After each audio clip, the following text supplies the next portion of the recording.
ang ating ingredients para sa ating papaya shake. Of course, papaya,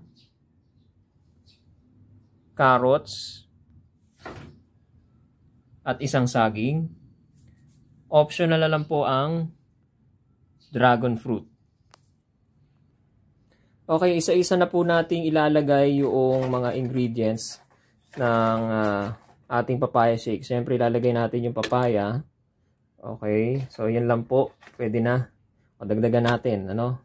Tapos yung kaninang nakita nyo yung carrots na marami, isa lang po ang ilagay nyo, pwede na po. Ayan. Okay. Tapos lagyan nyo po ng tubig. Okay. So yan. Konti lang po para makover lang po ng kahit papano yung papaya at saka carrots. Saka po natin takpan yung ating blender. Tapos i-blend po natin. Ito po mangyayari.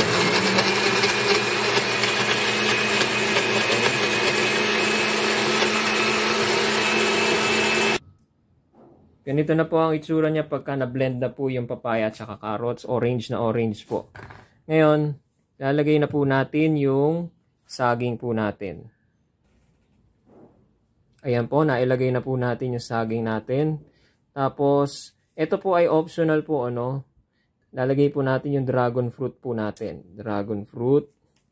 Siguraduhin pong malinis ang kamay bago po gamitin o ipanghawak sa mga fruits, ano. So, dalawa po ilalagay natin. Depende na po sa inyo kung gaano karami ang gusto po ninyo. Tapos, lalagyan na po natin ng tubig, ano. Konti lang po. Okay?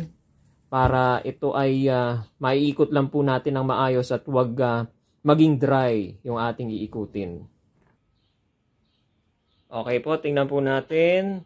Paikot na po natin.